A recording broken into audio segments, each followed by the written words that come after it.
Do not neglect to show hospitality to strangers, for thereby some have entertained angels unawares. Matthew 25:35. Oh, guess what? I met a friend on the side of the road.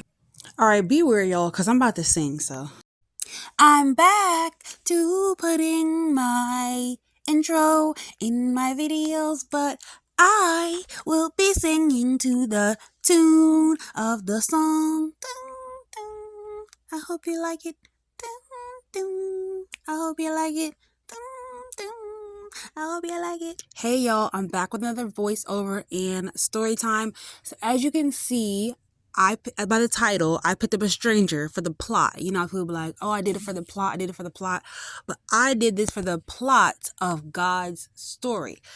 All right. So, as you can see in my last video, I went to Delaware and I spoke to the youth about time management.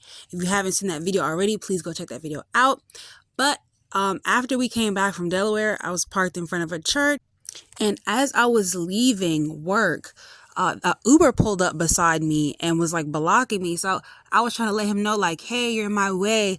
But the guy was deaf. So he couldn't hear me. So I had to just wait for him to be done. So when he dropped the person off, it was a young lady and she seemed kind of lost. So I wound out my window and I asked her, like, hey, are you okay? Are you looking for the church? Because I know that this church has an English service and a Spanish service. So I was like, oh, Spanish service starts at 12 o'clock or 1 o'clock or whatever time, because she had curly hair. So I was like, maybe she's related to the lady at the church, because they're all Colombian and they're like darker skinned with curly hair. So I was like, oh, she must be a relative of theirs. So she's like, oh no, I'm looking for XYZ church. And I was like, oh, I've never heard of that church. And that church, that's not that church. And that church is nowhere around here. So we start looking up the address and we can't find it, right? And somebody's like, oh, we asked people like, hey, do you know? Ask people from the church like, hey, do you know? Hey, do you know? And they're like, no. So they give us the wrong address. So I found the website and I found the address. So I was like, well, if you're ever on this side of town again, you should come visit this church. This is a nice church. She tells me I'm not even from this side of town. I'm not even from this state. This is my first time in this state. My birthday's tomorrow, and I came here to visit a museum and to visit this church. So I was like, you know what? She's here to visit this church, and I have a car, and so let me just give her a ride. She was a young lady by herself taking a solo trip, and that's got to be scary. Plus, Uber was trying to charge her $60. Because I just got my car last year. So I've been on the bus and the train, and, it's nice to get a ride when you don't know where you're going and somebody to help you. So I just decided I was going to pick her up, take her where she was going, So I said, you know what? She's looking for a church. She's probably a decent person. She came all the way here to go to this church. So I decided that I would take her. So I took her, but it ended up being like a 45-minute drive. And while we were driving, we got to talking, and I found out that she was a Christian, but she had been convicted by the Holy Spirit and turned away from her sins and renewed her spirit, renewed her life, and was following Christ 100% full on. Like, she didn't listen to secular music anymore. She had a podcast. She told me about her life growing up. We were born the same year. We had a lot in common. And I just felt like God put us on each other's path. And when I actually had to go to my dad's nursing home. That's where I was late to go to. So we were driving to the church, and the church was actually closed. The church was closed. They only have services like two weeks a month. And we had no idea. So we went all that way for nothing. But it's like, hey, I did meet her. I got to know her. She was a great person. I actually brought her to the nursing home to introduce her to my dad. But unfortunately, my dad was asleep and she had to go.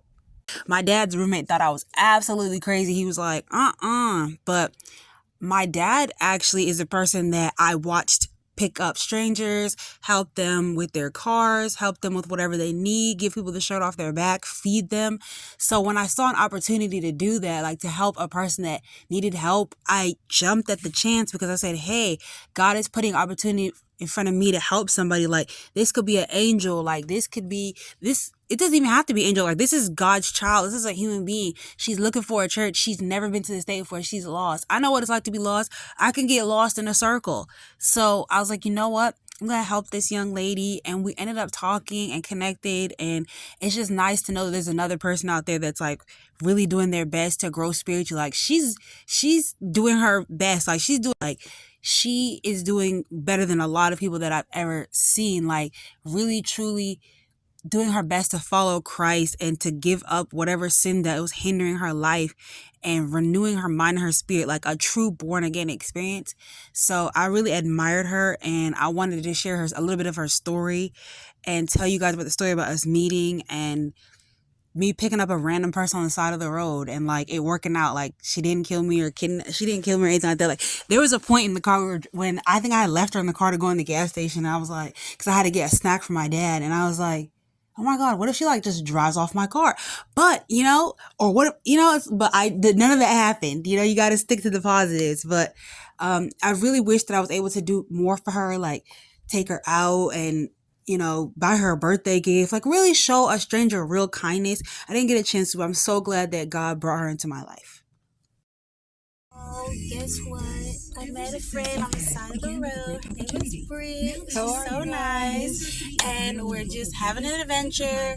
Now we're going to visit my dad at the nursing home because everywhere else, the church you want to go to was closed. It was closed. Isn't that better? See, look, you would have went all the way out there. You'd have $60. You like, bruh. Hey, God really works in mysterious ways. We met outside of a church, and I took a trip to church. And so I think God brought us together. So I think so too. I was like, hey, there's a reason that I was right there, because usually I've never parked there. Really? Never. I've only parked there because they asked me. They're like, get close to the church so the church people can watch your car over the weekend. I was like, okay. That's crazy. I'm glad we met. Yeah, I was gonna move my car to the other parking thing, and then I was like, you know what? She was like, let's bring my car to your car. We just transfer the bags that way. And I was like, yeah, okay. So, it was absolutely meant. It was meant. It was divine. Yeah. So, there's our story, guys.